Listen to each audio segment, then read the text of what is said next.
Hola a todos, mi nombre es Juliana Martínez y es un grato honor darles la bienvenida nuevamente a su nuevo podcast favorito de debate más allá del break. Y el día de hoy estamos entusiasmados, estamos expectantes porque tenemos una invitada, señores, de verdad increíble. ¿A quién tenemos hoy, José? Señores, hoy tenemos uno también de estas grandes debatientes y juezas del circuito de debate en español. Tenemos a Juanita Incapié. Y en Juanita- inglés, José, y espérate. en inglés también, no se puede olvidar. Tenemos a Juanita Incapié, fue campeona y mejor de SMU 2019. Ha sido adjudicación de Wood en 2022, 2025, SMU 2020 y 2023. Es una persona que tiene una gran experiencia en debate dentro del área de adjudicación y también dentro del formato Open. Así que, Juanita, en verdad estamos muy agradecidos de tenerte acá el día de hoy. No, Así mil es. gracias por invitarme. A ti de verdad por estar aquí un ratico conversando con nosotros. Yo sé que el público está emocionado y de hecho nosotros con las personas que hemos grabado antes, siempre que le pedimos recomendaciones como que ¿a quién ustedes creen que deberíamos entrevistar? Todos nos han dicho necesitan hablar con Juanita, así que sé que el público va también a disfrutar esto al igual que nosotros. Y nuestra ya pregunta que se ha vuelto como un must cuando abrimos las entrevistas es quién eres más allá del break. O sea, ya escuchamos los logros, sabemos todos que hay una trayectoria académica increíble, pero ¿quién tú dirías que es Juanita Incapria?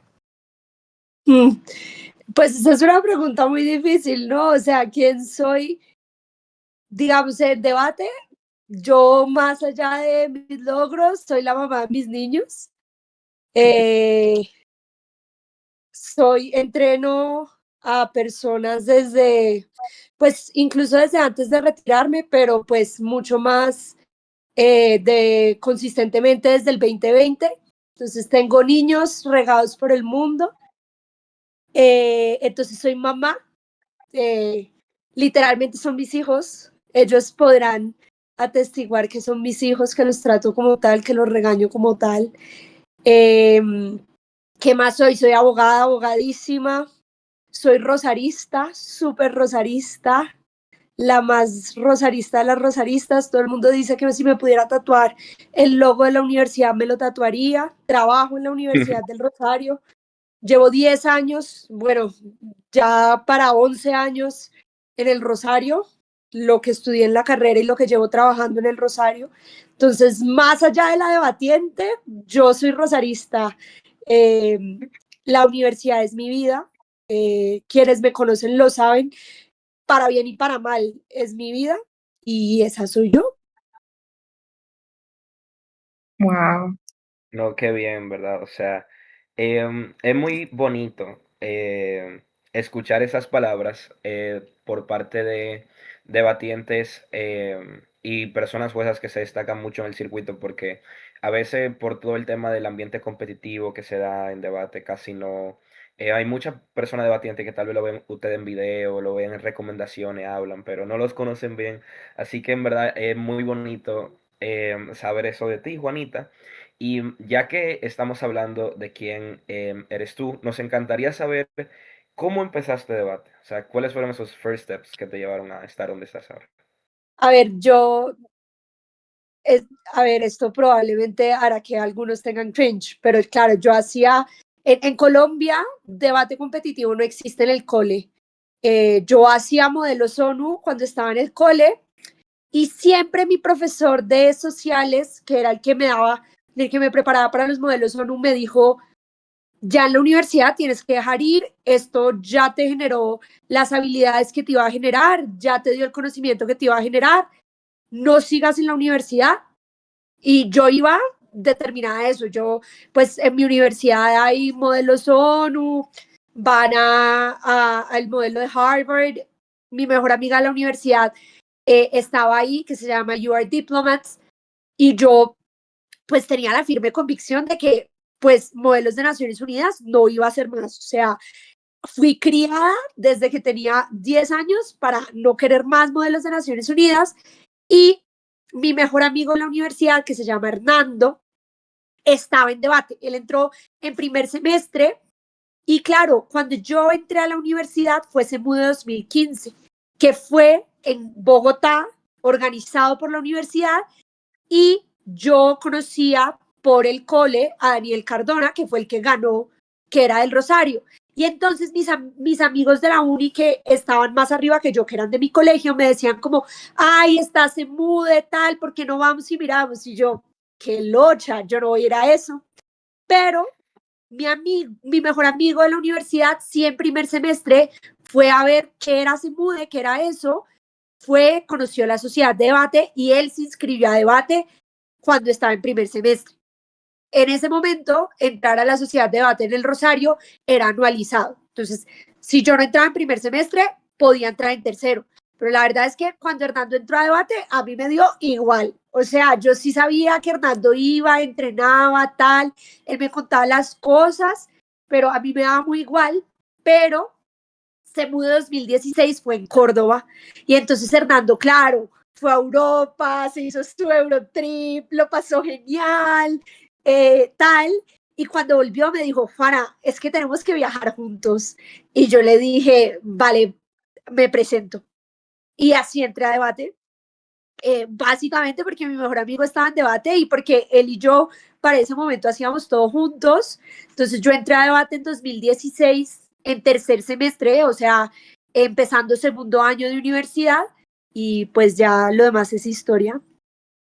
Wow, qué chulo. Es súper interesante saber cómo la gente entra a debate. O sea, en este caso, saber que fue a través de una amistad, viajes y todo eso, porque eso también nos recuerda que debate es mucho más que lo académico. O sea, debate nos brinda un sinnúmero de experiencias que la verdad son bastante significativas y precisamente hacia eso va inclinada la siguiente pregunta, que es, en toda esa trayectoria y desde que tu amigo te invitó y te inclinaste por entrar a debate, ¿cuáles han sido esas experiencias más memorables? Esas experiencias que tú dices, wow, si me olvido de todo, que esto se me quede en el corazón y que esta experiencia nunca se me olvida. A ver, yo tengo muchas. Yo, a ver, diría primero, o sea, mi torneo favorito que me voló la cabeza, que yo dije, ¡buah, esto qué es! Y eso que ya estaba grande. Y la verdad fue mi último torneo competitivo. A mí, WDC 2020, el que fue en Tailandia, me voló la cabeza. O sea, conocer Tailandia, me quedé un mes más viajando por Tailandia con mis amigos, claro. Mi mejor amigo de la vida, o sea, ya, o sea, yo considero a Jorge mi familia, eh, pues era mi pareja de debate ya al final, que es Jorge Portocarrero. Nosotros, claro, yo este viaje lo hice, estuve un mes por Tailandia con Jorge, que era mi mejor amigo, con mi novio, que es Diego, o sea, claro, es el viaje soñado. Conocimos Tailandia, fuimos a cuidar elefantes, conocer los templos, o sea, todo surrealista, o sea, absolutamente surrealista. Yo, o sea, Tailandia no lo cambio por nada, pero sí que es verdad que, a ver, yo he conocido el mundo por debate, en diferentes oportunidades y en diferentes espacios. Entonces digo, claro, yo me quedaría con Tailandia porque Tailandia me marcó mucho como persona, porque claro, fue la primera vez que, bueno, sí que habíamos ido a Sudáfrica el año anterior, pero no nos habíamos quedado tanto tiempo, nos habíamos quedado como 5 días más. Entonces, claro, ya viajar un mes, todo el cuento, pues para mí fue muy significativo. Y yo diría que el otro que para mí, que a mí me cambió la vida y que creo que me ha dado amigos que para mí son súper valiosos, es el WDC 2022, que fue cuando fui DCA, que fui a Serbia.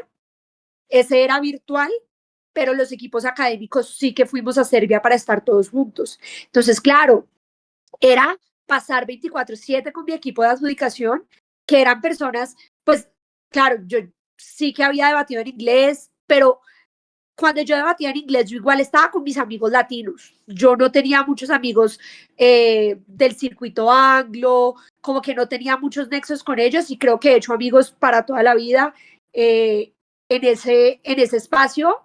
Por ejemplo, se lo decía a Diego, claro, de pronto podemos hablar esto en el futuro, pero me voy a casar y entonces estoy haciendo toda mi lista de invitados, a quién invitar, a quién no invitar, y entonces es todo esto como de todas las personas que Debate me ha regalado, porque yo creo que son regalos. O sea, pensar que yo tengo amigos en Australia, que tengo amigos en Bangladesh, que tengo amigos en India, pues me parece surrealista, ¿no? Y creo que es algo que me regaló ese Wood en Belgrado, porque fue la primera vez en la que yo verdaderamente me di cuenta que yo podía también pertenecer a ese espacio, porque siempre pensé, claro, yo competía en el Wood, no me fue mal, pero yo nunca me sentí como un espacio que fuera para mí. Y ese Wood me dio ese sentimiento de que sí era mi espacio, de que eran personas que eran iguales a mí, con las que yo podía tener una relación.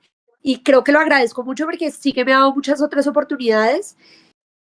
Y pues no sé, yo creo que todos mis torneos, o sea, en todos mis torneos he conocido a alguien o he tenido como un espacio significativo, pero yo diría que en particular esos dos para mí son como bastante importantes. O sea, Increíble. yo creo que esto he vivido como el sueño de todo el que entra en el circuito, literalmente, como el de destacarse en Semude, en otros torneos, en adjudicación, viajar por el mundo. En verdad, qué bonito, realmente, que la vida te ha dado esa oportunidad y sobre todo mediante tu esfuerzo, realmente, porque sí podemos destacar que el trabajo que tú has hecho por el circuito hispano, en verdad, ha sido muy, muy grande en varias aristas. Pero ya cambiando un poco el mood de la conversación, Em, va muy linda, pero sabemos que hay muchas cosas detrás de, por ejemplo, avanzar en un mundial, de viajar, de todo este tema de debate. Entonces, ¿cuál tú consideras que han sido los momentos más difíciles para ti? O sea, tus puntos de quiebre que has tenido en debate competitivo. A ver, yo creo que son muchos. Evidentemente el primero es no brequearse en 2017, para mí fue traumático. Yo entré a debate en el 2016, en septiembre, y mi primer torneo competido fue el Nacional de Colombia. Breaké top 10, llegué a semifinales, o sea, era la niña prodigio. Y después llegué a CEMU 2017 y fatal, no daba pie con bola, o sea, y además mi suerte, ¿no? Porque mi suerte, yo siempre digo que mi vida es como una película, y es que a mí me pasan cosas que no le pasan a nadie más. CEMU 2017, ronda 1 contra Antonio Fabregat. ¿Yo me lo merecía? No, yo no me lo merecía. O sea, verdaderamente no me lo merecía. Eh, y muy curiosamente, yo era baja de oposición, él era primer gobierno, pierdo y Antonio queda campeón mundial. Pero después la cábala se vuelve aún peor porque en CEMU 2018 vuelvo a ser baja de oposición y primer gobierno son María y Carmen que quedan campeonas mundiales y que me ganan ronda 1. Entonces llego yo ya a CEMU 2019 traumatizada, me vuelve a tocar en ronda 1 baja de oposición y dije, marica, aquí si yo ya no gano, la persona que está en primer gobierno va a quedar campeona mundial, porque esto ya ha pasado 2 veces.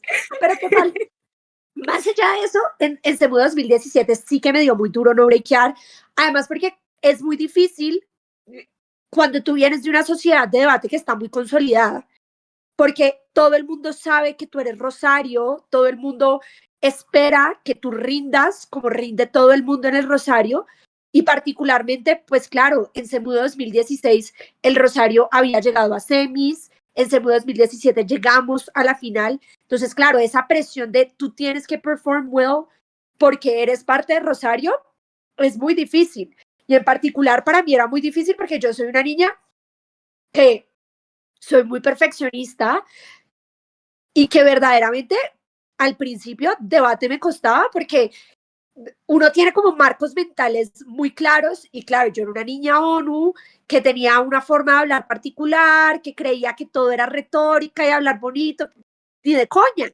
Entonces, claro que me costaba un montón y hacer el ejercicio como de humildad, de verdaderamente entender, sí que soy mala, pues es muy difícil. Entonces cuando llegó Semudo 2017, yo me quebré.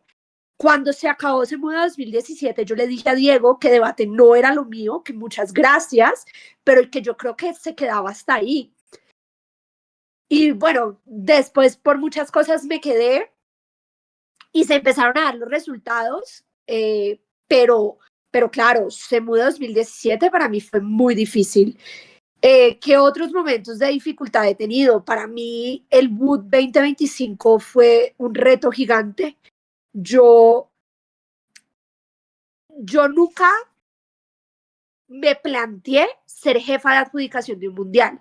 Incluso yo molesto mucho con esto porque en el Wood 2022 me acuerdo mucho que salí a hablar con Milos, que era el jefe de adjudicación, mientras él fumaba.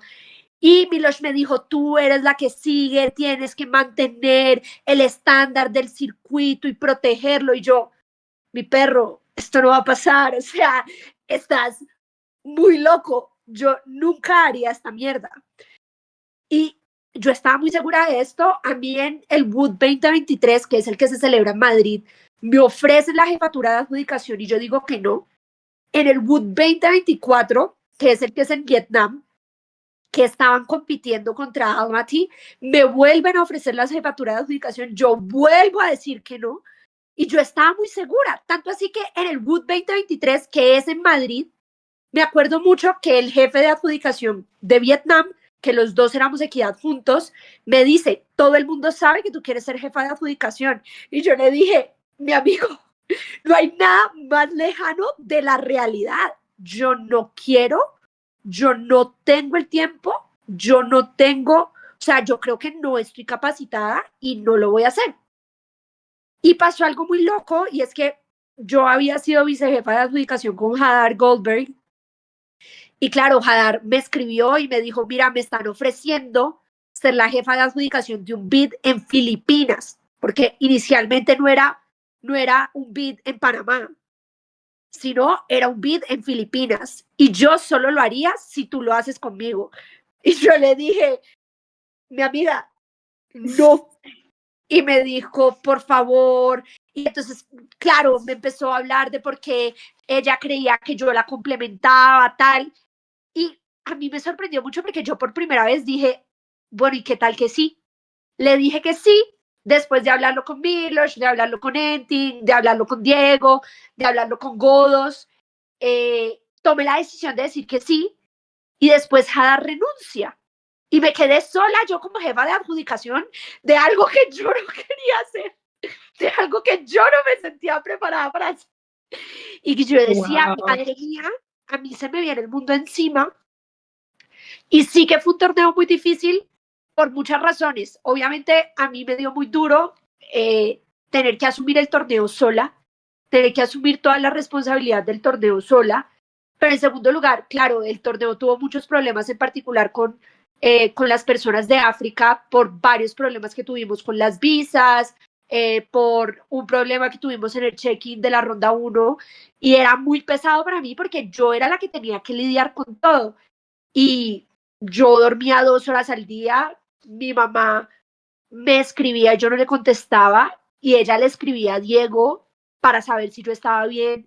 Yo no comía, yo no hablaba con nadie, solo tomaba Red Bull y para mí fue muy pesado. Y cuando se acabó el torneo, yo verdaderamente, o sea, es de esos momentos en los que se acaba el torneo, yo me enfermé, tenía que, claro, yo estaba en ese momento haciendo mi maestría en España, tenía que hacer un vuelo transatlántico para volver a España, fue todo un dramón porque no les aparecía mi visa y mi residencia en el sistema, entonces no me estaban dejando entrar al país. O sea, mal momento de vida, pero bueno, entramos a España, sobrevivimos al mundial y aquí estamos, pero sí que fue muy difícil para mí como el asumir una cosa que yo genuinamente no me sentía capacitada para asumir y que la verdad es que ni siquiera, yo me acuerdo mucho que yo al finalizar el primer día lloraba y le decía, Fernando Contreras estaba dentro del torneo y yo hablaba con Fernando y le decía, Fernando, es que lo más surrealista es que yo ni siquiera quería estar aquí. O sea, yo estoy aquí sufriendo, comiendo mierda, todo el mundo me trata mal, todo el mundo cree que es mejor que yo, que podría hacer las cosas mejor que yo, y yo ni siquiera quería estar aquí, que lo haga cualquier otro, yo no quiero. Lo pasé muy mal, para mí fue muy difícil, pero bueno, también el Boot me regaló amigos maravillosos, me regaló a todos mis DCAs, que los amo, que los adoro. Jane, Pranav, Kat, Marta, Judito, Erasmus, son para mí en serio personas fundamentales, personas valiosísimas que no habría conocido de otra forma. Bueno, a Marta sí que la conozco porque es la esposa de Milos, entonces sí que la conocía, pero a los demás no tanto. Entonces, sí creo que fue un regalo muy grande para mí, pero también fue un reto gigante y lo pasé muy mal. Wow. A nosotros nos parece tan significativo escuchar este tipo de experiencias porque precisamente ese es el objetivo de este espacio, y como que todo el que esté escuchando, que sepa que cuando pasamos momentos difíciles o tenemos desafíos o lo que sea, no estamos solos, no somos lo único. O sea, los debatientes que más admiramos o de trayectorias más admirables han pasado las mil y una. Y qué lindo poder saber que a pesar de todos esos obstáculos, los pudiste sobrellevar y mira la trayectoria que tienes hoy en día. Y algo que es fundamental para poder consolidar ese tipo de trayectorias son las personas.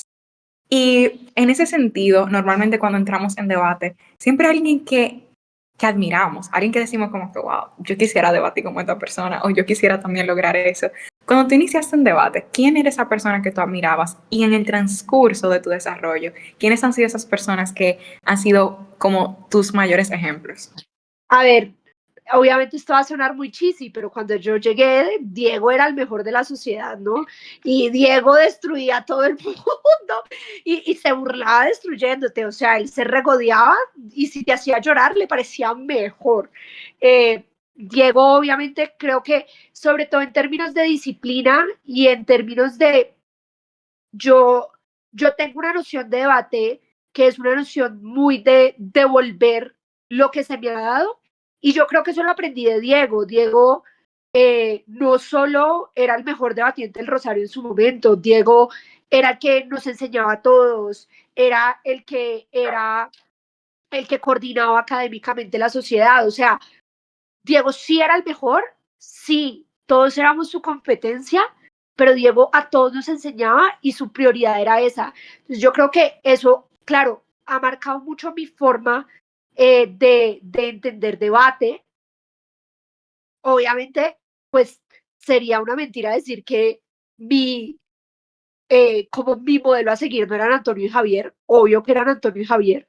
O sea, evidentemente muchos, y particularmente de mi generación, todos crecimos aprendiendo a debatir a través de Antonio y Javier porque ellos habían hecho el salto al circuito anglo, habían traído cosas del circuito anglo, y pues también personas de mi sociedad de debate, Ángela Parra, Paula Ovalle. Yo, claro, yo crecí en una sociedad de debate del Rosario en auge, ¿no?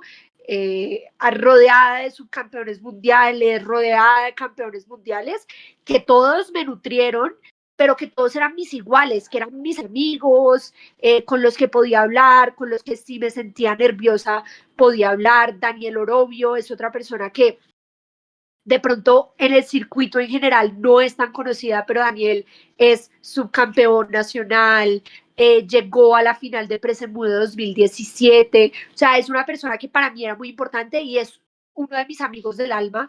Y Daniel me ayudaba a navegar ese sentirme, yo no soy muy buena, porque a mí lo que me pasaba era que yo tenía picos muy altos y después era horrible, yo no podía ser consistente, yo era contradictoria, me costaba mucho como identificar qué era lo que había que hacer bien y mal en un debate. Entonces a veces tenía momentos brillantes y a veces tenía momentos desastrosos. Daniel me ayudaba a navegar eso. Yo creo que muchas personas, evidentemente ya después, Jorge para mí, y claro, todo el mundo pensará como yo ya llevaba un año en debate cuando Jorge entró a la sociedad de debate, entonces yo era como la mayor de la dupla en absoluto, o sea, yo aprendí de Jorge más de lo que probablemente Jorge aprendió de mí, y evidentemente yo siempre lo dije, yo me veía bien y yo me veía buena por Jorge. O sea, Jorge siempre me hizo ver mejor de lo que yo verdaderamente era. Y si yo brillaba, era porque estaba Jorge detrás.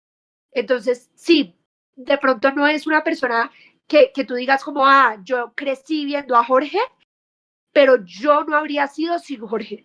Lo tengo clarísimo, o sea, y tampoco habría sido sin Hernando, que también era una persona que para mí, claro, o sea, yo cada vez que estaba confundida, el otro día me traje los libros que tenía empacados en mi casa, porque yo en el 2017 me cambié de casa y ahora que volví a Colombia, ya tengo espacio para volver a sacar todo lo que tenía en mi casa del 2017, que era más grande, y me encontré con mi primer cuaderno de debate. Tengo todos mis cuadernos de debate, mis primeros, primero que todo, Wow. humillantes, o sea, desastrosos, horribles. Empezaba a ver, yo anotaba los feedbacks y siempre decía inconsistente, contradictoria, cuarto, cuarto, cuarto. Pero me encontré con mi primer cuaderno para tomar notas de mis clases de debate que me lo regaló Hernando. Entonces, yo nunca viví este camino sola y claro, tenía un montón de gente de la que aprender y que probablemente yo ni siquiera era consciente que estaba aprendiendo de ellas, pero sí que lo hacía. Qué lindo. Y No, en bueno, verdad que sí. dale, José, que vamos a entrar en un tema En general, interesante ahora. en general, es bueno que tú hagas esa distinción de que siempre han habido personas en el camino, ¿verdad? Que siempre ha habido alguien ahí que te ha ayudado, que te ha motivado, que te ha inspirado, que te ha llevado al punto en el que tú estás ahora. Em, Porque, o sea, yo siento que a veces eso pasa mucho, que la gente como que se llena mucho de ego, como de superioridad, sin pensar en toda la cantidad de gente que hay detrás para yo llegar a los puntos de lo que han llegado. Así que en verdad me parece muy bien que tú haces esa distinción de las personas que estuvieron ahí. Aunque en particular, tenemos el interés sobre una persona en particular que nos gustaría de lo que nos hablas un poco. ¿Cómo pasó lo de Diego? O sea, claro, probablemente tú lo conociste por debate y cosas así, pero ¿cómo fue ese desarrollo hasta llegar hasta A ese ver, punto? claro, yo conocí a Diego cuando entré a debate y Diego sí era el director académico, era el que nos enseñaba, pero Diego era una persona absolutamente, y si ustedes han visto a Diego, Diego es callado, Diego no habla con nadie, Diego es absolutamente retraído. Yo soy todo lo contrario, yo hablo por los codos, soy la persona más extrovertida del mundo, soy amiguerísima. Entonces uno se preguntaría cómo sucedió esto. Tampoco lo sabemos nosotros. Pero todo empezó, yo les juro por mi madre, que yo no había hablado con Diego más de dos palabras y más de cosas distintas a en la ronda o lo que sea, hasta que llegó diciembre del 2016 y teníamos un torneo en los Andes, el primer TDU. Y yo iba a juzgar ese torneo, Diego también, y yo era muy amiga de Arturo Vallejo, que es campeón mundial de 2015, perdón, de 2014, y Arturo, pues como es contemporáneo a Diego, pues también era muy, muy amigo de Diego. Total, en ese tiempo todos usábamos Snapchat y era el tiempo en el que uno se podía poner filtros en Snapchat. Claro, como Diego era esta persona súper seria y yo soy la persona más jodona del mundo, yo le tomaba fotos con esos filtros, le jodía la puta vida, le publicaba esas fotos y así empezamos a hablar. Pero normal, o sea, yo jodía a Diego, ya está. Pero yo, un ser humano normal, y a las 2 semanas fue el Nacional. En el Nacional, Diego súper pendiente de mí, súper, yo decía que yo no iba a brequear ese Nacional. Ese Nacional solo había una pareja de solo personas novatas, que éramos Daniela Leighton y yo. Todos los demás eran un novato con un experimentado. Entonces yo decía, pues esta mierda no la brequeo ni por las curvas. Diego siempre me decía, tú vas a brequear, yo confío en ti y tal. Y yo, esta persona que no habla con nadie, muy raro. Y en ese torneo, claro, él estuvo súper pendiente de mí, siempre salía a preguntarme por las rondas, tal. Y yo decía, ¿será que yo me estoy envidiando? ¿O esta persona está interesada en mí? Y bueno, pasó algo muy loco y es que otro niño de la sociedad que a mí me caía fatal, no me pregunten por qué, le empezó a decir a todo el mundo que yo le gustaba. Y yo dije, a metros. O sea, yo dije, por favor, alguien protéjame de este hombre, quítelo de mi vista, o sea, por favor, alguien protéjame. Pues ese alguien era Diego, entonces yo siempre, para agredir al otro man, me iba donde... Y bueno, ahí empecé a hablar un montón con Diego y se acabó el torneo, él se fue al Wood, que era en La Haya, no me habló ni una sola palabra. Yo, cuando el hombre no breakeó el Wood, me puse a llorar en mi casa y mi mamá decía, ¿qué te pasa? No entiendo nada de lo que está pasando. Y a mi Diego no me dirigía la palabra. Y yo dije, mira, yo me encarreté. O sea, esto no es. Y cuando volvimos, otra vez, súper pendiente de mí, me mandaba memes. Cualquiera que conozca a Diego sabrá que su forma de comunicarse es a través de los memes y particularmente antes, cuando era una persona absolutamente más disfuncional socialmente, yo lo he vuelto más funcional socialmente después de 8 años de fuerte terapia, pero me mandaba un montón de memes y siempre se burlaba de mí y yo decía, ¿será que sí? ¿Será que no? Y entonces le puse como un tiempo para que se definiera. Ese tiempo se venció y el man no se definió. Y yo dije, ¿y aquí qué hago? Porque a mí ya me gustaba bastante. Y yo decía, madre mía, ¿qué hago? ¿Lo espero? ¿No lo espero? Tal. Total, yo cumplí años y como a los 3 días, él me dijo, tengo el cumpleaños de alguien en una discoteca en el 85, ¿me acompañas? Y yo, niña criada por una familia honrada, dije, yo ni de coña voy a salir por primera vez con un hombre a una puta discoteca. Y entonces llamé a Hernando y le dije, Hernando, ¿qué hago? Y Hernando me dijo, Juana, si no vas, ese man nunca en la puta vida te va a volver a invitar a salir. Y yo decía, pero mis valores de niño honrada, ¿cómo? O sea, ¿qué hago? Total, fui y ahí hablamos y él me dijo, claro, yo lo que no sabía era que él estaba en una encrucijada muy, muy bárbara, porque quien era nuestra entrenadora de ese momento, que se llamaba Luisa, se había ganado una beca para irse a estudiar la maestría en London School of Economics y le había dicho a Diego, quiero que te vuelvas el entrenador de la sociedad de debate. Entonces el miedo de Diego era, yo no me puedo meter con esta niña de la que me voy a volver su profesor. Y entonces hubo un momento en el que Diego dijo, ¿sabes qué? Me da igual. Si no me puedo volver su profesor porque soy su novio, pues prefiero ser su novio que su profesor. Después pudo hacer las dos cosas, lo cual fue traumático, pero aquí estamos, hemos sobrevivido y así empecé a salir con Diego.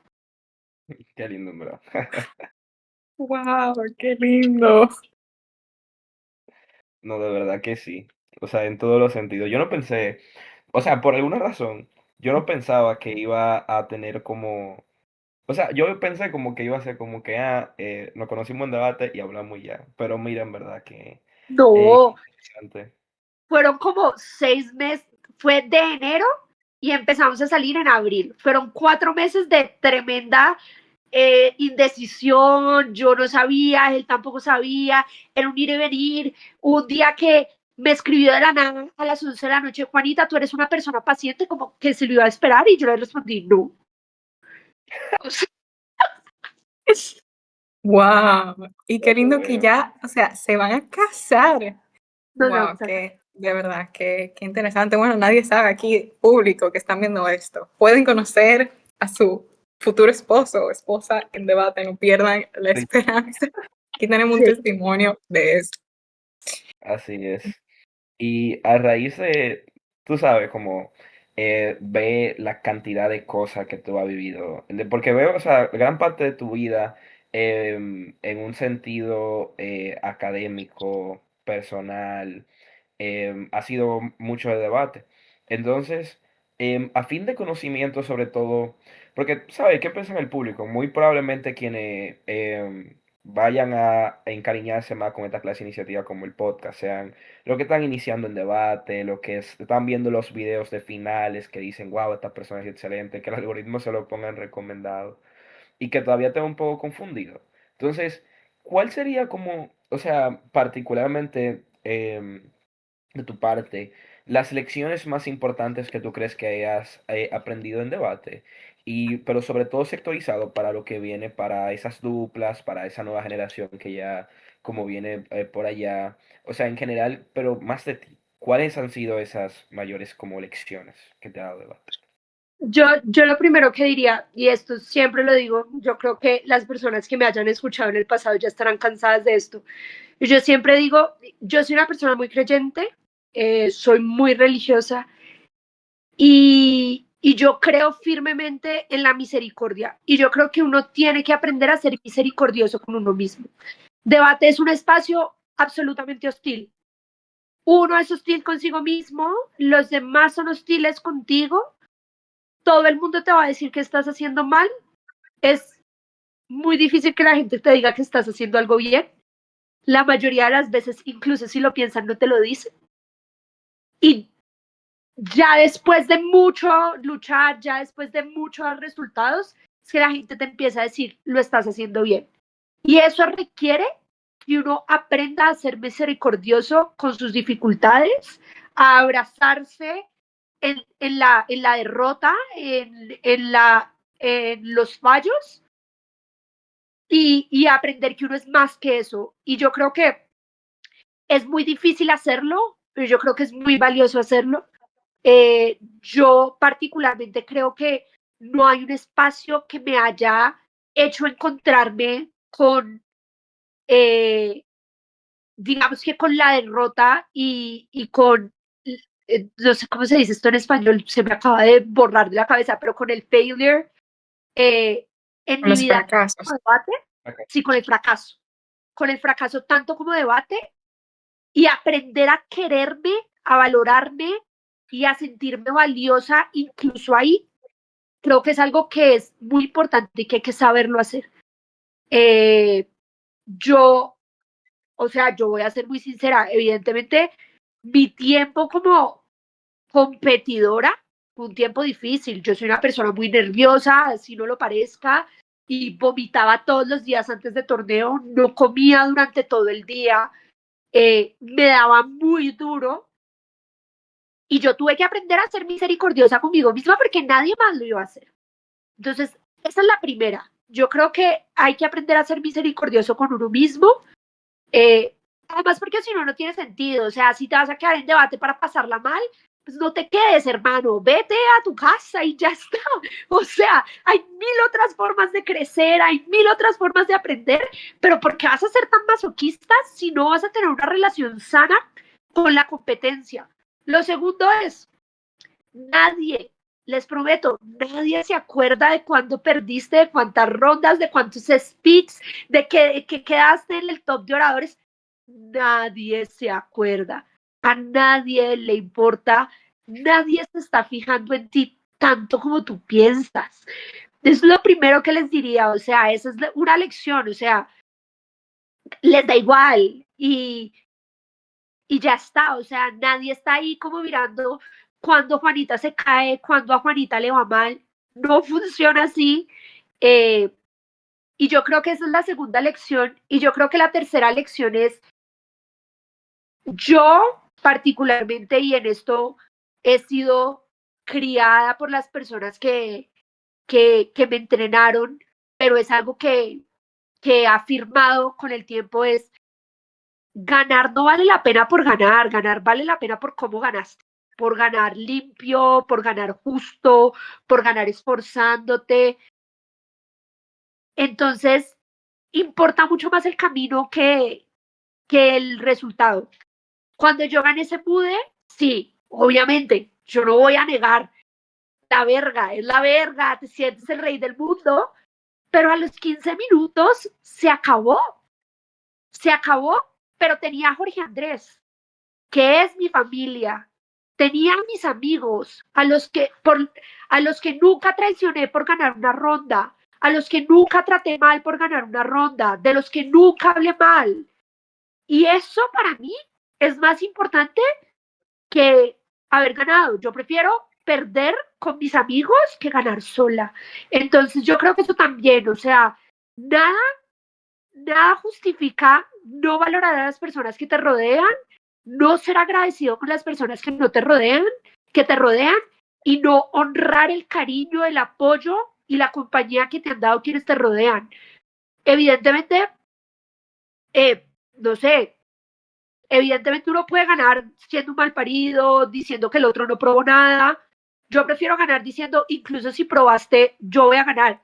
Y soy muy incisiva con esas cosas cuando enseño. Me molesto mucho y mis alumnos podrán atestiguarlo. Yo soy una persona muy brava, pero con mis hijos no lo soy porque soy absolutamente mamá gallina y les perdono todo y les permito todo, excepto eso. Cuando creo que son desleales, cuando creo que están poniendo por encima los resultados que sus amistades, no lo tolero. No lo tolero. Las personas van primero que cualquier otra cosa. Nunca dejen que la competencia les haga perder esas cosas. Qué lindo. Eso me parece muy lindo, la verdad. Y qué bueno que enfocaste esas lecciones, especialmente en consejos de vida, que nos sirven no solo para debate, sino para la vida en general. O sea, porque a veces nos enfocamos tanto en los logros que nos olvidamos, como tú dices, de qué vale ganar si al final tú miras al lado y no tienes a nadie. O sea, como dices, eso se va en 15 minutos y después nadie se acuerda y la gente se olvida. Y después el otro año gana otra gente, pero la gente es lo que lo hace significativo y tantas cosas especiales que podamos llevarnos más allá del break, precisamente. Y qué bueno que podemos aportar como esa parte personal, el crecimiento personal de todo el que esté viendo esto, pero creo que también este espacio nos puede servir para que podamos crecer como circuito y por eso algo que nos gusta preguntar y nos encantaría saber qué opinas al respecto. ¿Cuáles crees que son las fortalezas y debilidades del circuito? Y especialmente eso, o sea, ¿cuáles aspectos de mejora sientes que deberían ser prioritarios para que podamos tener un circuito mejor? Yo primero hablaré de las cosas buenas que creo que tiene el circuito. Yo creo que en primer lugar tenemos gente súper trabajadora, o sea, es muy difícil a veces encontrar gente que esté dispuesta a organizar torneos, gente que esté dispuesta a hacer trabajos que de pronto no son tan como tan celebrados, pero que son súper necesarios. Ser logística, ser equidad, ser tabulación, que no son los equipos que brillan, que no es ser adjudicación y entonces soy el chacho del torneo y tal. Tenemos un montón de gente que le apasiona hacer eso, que le gusta devolver al circuito y yo creo que eso es muy valioso y es muy bueno. Yo creo que tenemos un serio problema de dejar ir como circuito y eso se ve como personas que debaten toda la vida y después desaparecen. Nunca juzgan, nunca enseñan. Y eso es muy difícil, porque para tú crecer como circuito tienes que tener buenos jueces. Y creo que por eso yo en su momento con Fabián y con Sebastián creamos Polimnia, después por temas laborales no pudimos seguir, pero yo creo firmemente que lo que hace al circuito poder crecer es tener buenos jueces y personas que verdaderamente quieran juzgar, quieran enseñar. Hay personas que no juzgan si no son adjudicación, hay personas que no les interesa aprender a juzgar, hay personas que solo les interesa debatir y ganar. Y yo creo que eso hace daño al circuito. En particular, primero porque te quedas y lo único que haces es frustrar a las otras personas porque no te pueden ganar y tú podrás decir como no, pero es que nadie obligó a Novak Djokovic a retirarse y tuvimos que ganarle a Novak Djokovic o si no, no éramos, o sea, tuvieron que llegar Yannick Sinner y Carlos Alcaraz, sí, probablemente, pero también hubo muchas otras personas que entrenaron a Yannick Sinner y a Carlos Alcaraz. Esas personas no existen porque tú cuando dejas de debatir ya te da igual y no formas personas, no juzgas torneos, no enseñas todo lo que te han dado. Yo he tenido un privilegio inigualable y es que yo me formé en debate y tuve entrenadores gratis porque me los pagaba la universidad. La mayoría de personas no tiene eso y hay que hacer un esfuerzo por compensar esas barreras y por compensar esas brechas. Y yo creo que hay muy pocas personas que lo hacen verdaderamente y que lo hacen de forma consistente. Yo creo que eso es necesario como circuito. Tenemos que tener personas que se queden más allá de cuando les conviene quedarse. Evidentemente, a ver, seamos sinceros, a nadie le importa, o bueno, yo creo que a nadie debería importarle quién es el mejor juez de un torneo o ese tipo de cosas. Evidentemente no es lo mismo ganar mejor juez que ganar mejor orador, pero es que no te deberías quedar para ganarte mejor juez, te deberías quedar para ayudar a los otros, para compartir tu experiencia y para ayudar a las otras personas a crecer. Esto yo lo hablo mucho con Diego y pues claro, creo que Diego tiene una convicción incluso más férrea y más fuerte que la mía en términos de formar a personas. Yo creo que el ayudar a personas a crecer y como a cultivarse tanto como lo pueden hacer a través de debate, acompañarlos en ese camino, es muy valioso y creo que muy pocas personas verdaderamente lo hacen. Yo en particular tal vez también lo hago en un ejercicio absolutamente egoísta y es porque me hace absolutamente feliz y porque probablemente es ególatra de mi parte tener niños que me amen y que me llamen su mamá. Sí, probablemente también es ególatra de mi parte tener pequeños seres humanos que revolotean alrededor mío. Sí, pero creo que por lo menos estoy ayudándoles a cumplir un sueño. Creo que es bonito eh, ayudar y contribuir a sueños que no son propios. Creo que eso edifica como persona, como salirse del pensamiento individual. Probablemente igual ahí hay algo de egolatrismo, ¿no? Yo creo que puedo hacer tus sueños realidad, tal, sin mí no lo habrías logrado. Sí, o sea, no voy a ser así esta persona que se cree la madre Teresa de Calcuta y decir, yo soy súper desinteresada, no. Pero creo que eso también es importante, a veces como pensar en los otros, ayudar a los otros a crecer, creo que como circuito no lo hacemos. Qué bien, ¿verdad? Que haces esas puntualizaciones. O sea, realmente yo y Juliana no tenemos de que todos los años del mundo en el circuito, pero tenemos poco, pero dentro de lo poco en verdad sí podemos compartir como muchas de esas cosas que en general hemos visto que pasan dentro del circuito hispano y que igual, o sea, también una de las ideas del podcast de una forma u otra es como esa, ¿verdad? Como ayudar a las generaciones que vienen, a las personas que están ahí, así como ustedes lo hicieron, porque en verdad, o sea, los inicios míos de Juliana fueron polémicas, o sea, esos videos Literal, eran para nosotros, literalmente, o sea, nosotros sentimos que literalmente. encontramos y que la fuente de oro cuando O sea, eso nosotros fue oro para encontramos eso, nosotros. Wow, qué literal, o bendición. sea, totalmente. Así que hay que agradecerles.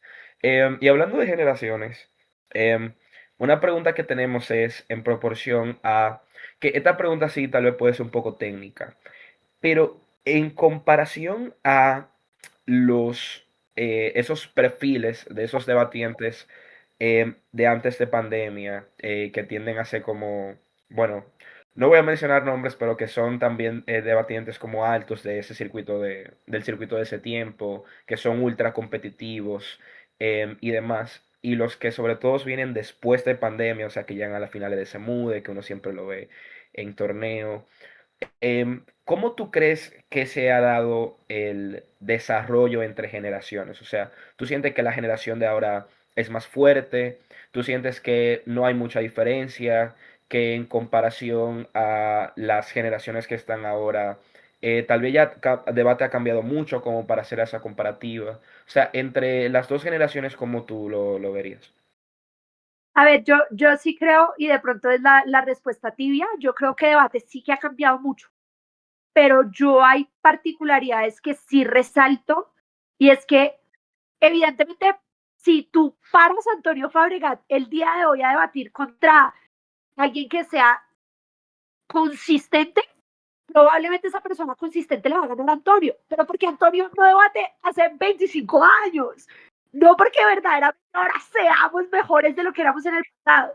Aquí lo que hay que ver es eh, qué hacía que esas personas fueran buenas y si yo creo que eso que las hacía buenas las podría hacer competitivas hoy en día. Yo digo, si Antonio siguiera compitiendo, sería el mejor del mundo, porque Antonio lo que tenía era una disciplina absurda, tenía una capacidad de aprendizaje y de adaptación absurda, y eso no quiere decir que Antonio vaya a ser el mejor de los tiempos o que yo piense que no hay nadie que vaya a poder ser mejor que Antonio. Nunca lo vamos a saber, es incierto. Así como es incierto saber si yo seguiría siendo la mejor del mundo hoy en día, porque no compito ya, pero el punto es, yo sí creo que hay personas que tienen características que los harían muy competitivos en la actualidad. Yo creo que, por ejemplo, Antonio sería una persona que hoy en día sería muy bueno porque es muy disciplinado, porque es muy estructurado, porque es una persona que aprende un montón contra, digamos que en contraposición, creo que Daniel Cardona la pasaría muy bien, porque Daniel lo que era muy vivo y era muy retórico y era súper vago. Lo que pasa es que es brillante.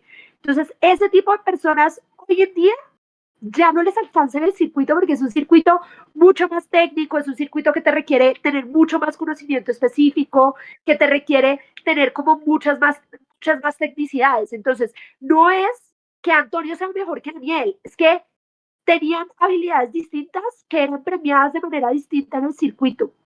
Entonces, yo no podría decir como, eran mejores los del 2020 y son peores los del 2025. Es muy difícil de decir.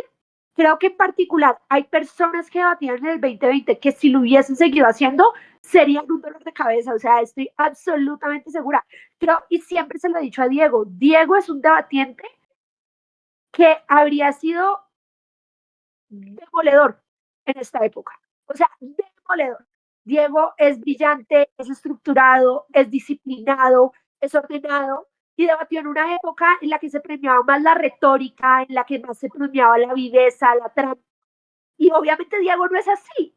Entonces, Diego es una persona que existe, e incluso cuando existió en su circuito, fue quinto mejor orador del mundo. O sea, yo no voy a decir que Diego no fue exitoso, pero yo creo que si Diego hubiera existido en esta época, yo tengo la firme convicción de que sería uno de los mejores debatientes y que sería muy difícil ganarle a Diego. Evidentemente hoy en día tiene un rol distinto, no es una persona que entrene consistentemente, creo que es una persona que su perfil para la forma que funciona este circuito en este momento sería absolutamente demoledor. Wow. Así es realmente. Podemos ver que eso definitivamente sería así.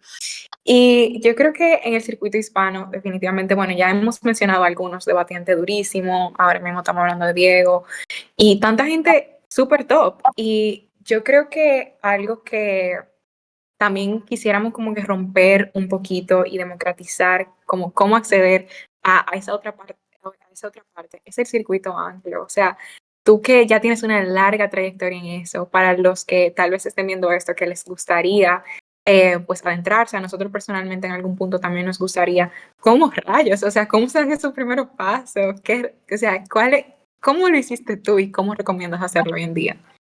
Yo verdaderamente competido, o sea, debatido torneos en inglés, he debatido tres mundiales. Debatí más torneos en inglés en mi vida. No fui a más porque en ese momento no habían torneos online y pues yo no podía pagarme un tiquete a Estados Unidos o un tiquete a Londres. Entonces yo verdaderamente solo competí 3 torneos, pero sí que veía muchos discursos, sí que teníamos prácticas en inglés dentro de la sociedad de debate, pero yo creo que hoy en día es muy fácil, o sea, yo creo que hoy en día hay muchos torneos online, yo creo que se puede crecer muchísimo a través de esos torneos online. Creo que evidentemente el nivel de jueces que hay en inglés es abrumantemente superior al nivel de jueces que tenemos en español, abrumantemente superior, o sea, que me juzgue el peor juez anglo en la mayoría de circunstancias, que voy a estar más cómoda que con la mayoría de jueces en español. Eso es algo que tenemos que mejorar como circuito, que ya lo he dicho. Eh, creo que es de exposición, es de retarse, es de tirarse a la piscina. Evidentemente es muy frustrante. Uno es Sofía Vergara cuando le dice a Jay, you do not know how intelligent I am in Spanish. Obviamente, obviamente, es frustrante, evidentemente, pero creo que hoy en día hay muchas personas ESL e EFL que han roto esa barrera, incluso latinos, Mauricio, Matías, eh, Fernanda, Jorge Godos, han roto esa barrera y creo que ver cómo ellos lo hacen también es algo que es súper valioso. Ver a Ruben Marinov, ver a Milos Marjanovic, ver a Tim Pulic, obviamente te enseña qué hacer. Evidentemente tú no vas a poder debatir igual como debates en español, como debates en inglés, porque no vas a hablar tan rápido, porque no vas a tener la economía del lenguaje. Tienes que aprender a cómo ganar con solo un argumento y ponderarlo y posicionarlo bien. Sí, probablemente, pero yo creo que sí que se puede hacer el ejercicio.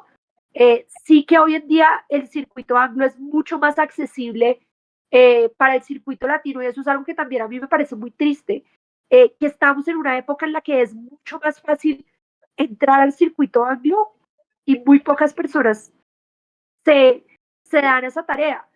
Y a veces también es porque la burbuja de ser bueno en español es suficiente. Yo porque me voy a ir allá a ser malo, a que me humillen, a que me ganen, y aquí yo ya soy bueno, ya breakeo, ya llego a semis, ya llego a final. No, mi hermano, si debates para crecer intelectualmente, ¿qué importa que llegues si no breakees? O sea, da igual. Entonces, sí que creo que hay muchas personas que yo habría adorado tener esas oportunidades. O sea, habría adorado poder ir a muchos más torneos anglo, tirarme a la piscina, crecer como, como hoy en día pueden crecer. Y yo creo que sí, como circuito, desaprovechamos muchísimo las oportunidades que tenemos para incursionar en el circuito anglo. Yo creo que, por ejemplo, en en diciembre, si en diciembre hicimos un torneo, no, en noviembre hicimos un torneo que era una cooperación sur-sur, que era un torneo para Latinoamérica y para África, que era el South Atlantic, que lo organizamos con una sociedad de debate de Brasil. El torneo era gratis. El torneo, o sea, era en horarios latinoamericanos. Habían 5 equipos latinos. Entonces, y no es porque no lo hubiéramos promocionado en Sembude, no es porque no tuvieran acceso, no es porque fuera muy caro, es porque no se tiran a la piscina. Así es, así es. Y bueno, wow, esto ha sido una conversación bastante enriquecedora en todos los sentidos. Ya vamos a ir cerrando, aunque quisiéramos preguntarte tantas cosas, pero bueno, dale José tú primero y luego yo hago nuestra pregunta de cierre. Está bien, wow, o sea, qué cosa realmente que el tiempo no nos dé, porque en verdad, o sea, tú eres de la persona con la que también pues, teníamos como ese interés, en verdad, de conversar, de hablar, y en verdad, qué bonito que se dio el espacio. Y como entre las últimas preguntas sería, o sea, es como que el típico mecanismo de debate, ¿verdad? El capitalismo arropa nuestras vidas, no nos deja salir de la burbuja de trabajar, esta cosa. Entonces, en el caso tuyo, ¿cómo tú balanceas debate con tu vida? O sea, ¿cómo eso pasa? O sea, ¿cómo ser abogado, debatiente, profesora, mamá, casi esposa? O sea, ¿cómo eso pasa? Sí. Es muy responsable, es la primera respuesta. No, yo tengo un privilegio muy grande. El primer privilegio es que tengo eh, un lugar de trabajo que me respeta mucho mis cosas extralaborales, que me permite ir a torneos si yo quiero ir, que me permite muchas cosas. Creo que en segundo lugar, eh, para mi debate, y lo ha sido toda la vida, yo estaba estresada por un examen y yo sabía que tenía que para el examen, pero yo tenía que ir a debate para, para como salirme de mi estrés, para desahogarme, dejar de pensar. Y debate siempre ha sido mi mecanismo de escape y creo que valoro un montón. O sea, para mí, sentarme a dar clase es como evadirme un poco del estrés de la cotidianidad, del estrés del trabajo. Y es algo que para mí es necesario para mi bienestar y es algo que hago. O sea, yo entonces, si a veces tengo que madrugar más para poder salir temprano del trabajo y dar clase, pues madrugo más y salgo temprano del trabajo para dar clase. Debate también en la mayoría de circunstancias pasa los fines de semana. Evidentemente sí que hay que sacrificar fines de semana para seguir teniendo debate. Creo que en los últimos, pues yo creo que en el último año sí que he dado un paso mucho más al costado en términos de ir a juzgar tanto como juzgaba antes, pero, pero es encontrar un balance, creo que es encontrar tiempo, creo que es ser organizado, y es que para mí, o sea, yo, por ejemplo, para mí, yo siempre lo digo, Carlos y Mario, que son mis hijos más hijos, o sea, mis niños, los ojos, que los entrené del 2022 hasta el 2024. Para mí Carlos y Mario eran innegociables. Mi jefe conoce a Carlos y Mario, o sea, y yo le decía, mira, es que Carlos y Mario y esto es innegociable para mí porque esto es lo que me ayuda a evadirme. Yo creo que Carlos y Mario no son conscientes de lo mucho que me ayudaron en un momento que era muy difícil para mí en el trabajo. Y creo que es un poco eso, es saber organizarse, pero solo si te viene bien. O sea, yo no lo hago porque siento un deber, sino porque verdaderamente es lo que me llena. Me disfruto mucho ser profesor, o sea, me gusta enseñar, me gusta mucho en particular enseñar debate, como entender debate como un ejercicio que es académico, pero también es emocional. Y entonces abarcar todo eso cuando enseño debate, creo que es algo que a mí me llena mucho y entonces es algo que priorizo, así como alguien más priorizará, no sé, y que yo también tal vez debería priorizarlo, hacer ejercicio o tener momentos para leer, pues para mí es debate y no lo negocio, o sea, no hay posibilidad. Qué bueno escuchar eso, porque la mayoría de nosotros nos identificamos con eso. Y yo recuerdo que en una de las entrevistas que hemos hecho, y con esa pregunta nos decían como que, porque eso es algo difícil, porque uno tiene demasiadas cosas que hacer, pero también quiere priorizar debate. Y alguien nos decía, pero, o sea, está válido que prioricemos debate muchas veces, porque al final es algo que nos llena, es algo que nos hace feliz. Entonces sí, tengo que balancear mi vida, pero ¿y qué si debate es una prioridad? Es una prioridad que para nosotros es sumamente significativo. Entonces, qué bueno, de verdad. Y ya, ahora sí, para cerrar, sabemos que tú eres mamá de tus hijos debatísticos que amas y queremos cerrar con que tú le des un consejo al público, así como si tú le estuvieras hablando a tus hijos. Si hay un consejo, uno solo, aunque ya hemos hablado muchísimas cosas de verdad muy enriquecedoras, pero si hay una cosa con la que tú quieres que se quedaran, ¿cuál fuera? No, yo eh, creo que siempre he contado con la suerte de, yo, yo soy una persona muy emocional, soy una persona muy llorona.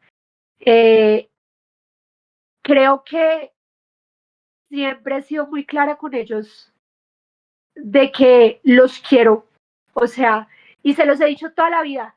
Y no hay nada que ellos puedan hacer que haga que yo no los quiera, eh, y los voy a querer siempre, o sea, de manera incondicional y para siempre. Y si hay algo que yo siempre les he dicho es que cuiden las amistades que les ha dado debate, que no piensen en el momento en el que dejen debate, porque todos eventualmente dejamos debate, unos más rápido que otros, eso quiere decir que ya esas amistades no valen, que las cuiden, que las honren, eh, y que siempre honren a las personas.